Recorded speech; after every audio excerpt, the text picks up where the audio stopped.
Somo la Injili takatifu liliandikwa na Mathayo.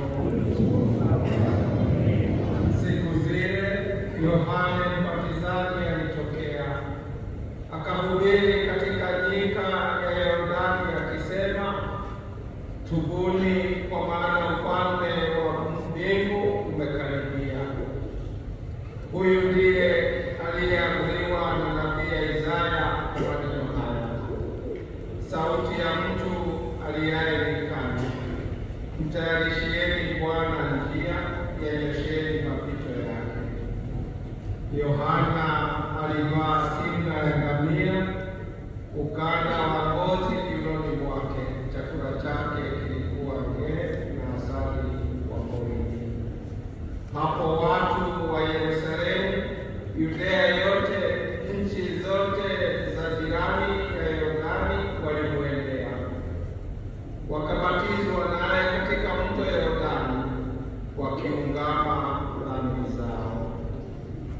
Lakini alipowaona Mafarisayo na Masadukayo wengi wanamjia ubatizo wake, aliwauliza, enyi kizazi cha nyoka, nani amewaonya kujiepusha na hukumu ya hasira inayokuja?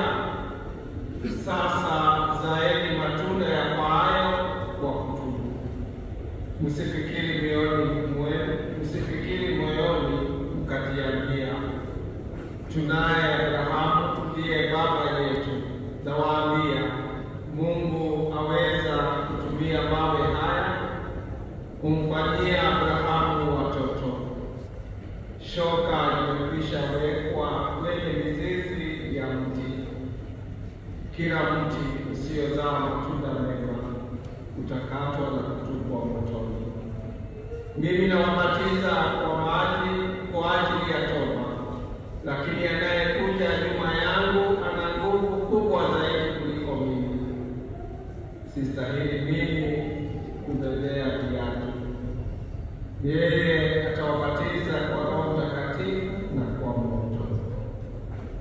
Ana pepeo mkononi, asafisha uwanda wake.